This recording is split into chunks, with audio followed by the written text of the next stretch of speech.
ডাঙৰ হৈ বিয়া হ'ব পাৰে।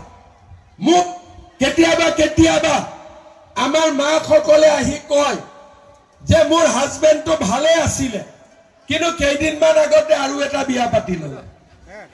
তাৰপিছত কয় দুদিন পিছত কয় আৰু এটা বিয়া পাতিলে।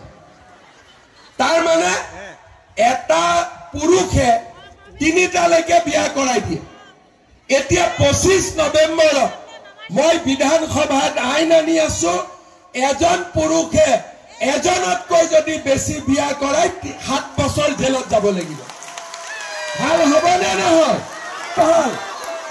আজি কোনেও অসমত মহিলাৰ কাৰণে আগত ইমান চিন্তা কৰা নাছিলে কেনেকে চলিব। এতিয়া মই কৈছো নহয়, এজনৰ এটাও হ'ব লাগিব, দুটা হ'ব নোৱাৰিব। বাচ্চা হ'ব নালাগে।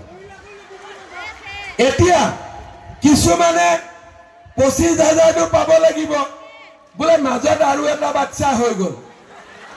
কেনেকে বাচ্চাটো হৈ গ'ল? বোলে আল্লাই দি দিলে। আল্লাই কি ঘৰত আহি বাচ্চা জন্ম দিয়ে নেকি? ভগৱানে কি ঘৰত আহি বাচ্চা জন্ম দিয়ে নেকি? বাচ্চা কোনে জন্ম দিয়ে? মা দেউতা দাদা ভিন্দ বাইদেউ ভিন্দই লগ লাগি দিয়ে। আল্লাহ ইয়াত নাহে, আল্লাহটো চবক দোয়া কৰে। ভগৱান ইয়াত নাহে, ভগৱানেতো আশীৰ্বাদ কৰে। তাক সুধিলে কয় তোর বাড়িতে কেন 8টা বাচ্চা ছেলে হয়ে গেল? বলে আল্লাহ দোয়া কি করবেন? এটো কিবা হব পারে নাকি?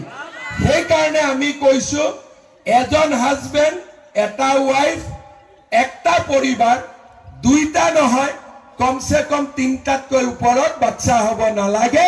তেতিয়াহে আমি লাখপতি বাইদেউ বনিব পাৰিম, হয়নে নহয়? আমি চাইল্ড ম্যারেজ আমরা সঠিক খবর, শুদ্ধ খবর, খবরের পেছনের খবর। বরাকের প্রথম ডিজিটাল প্ল্যাটফর্ম বরাক বার্তা 24।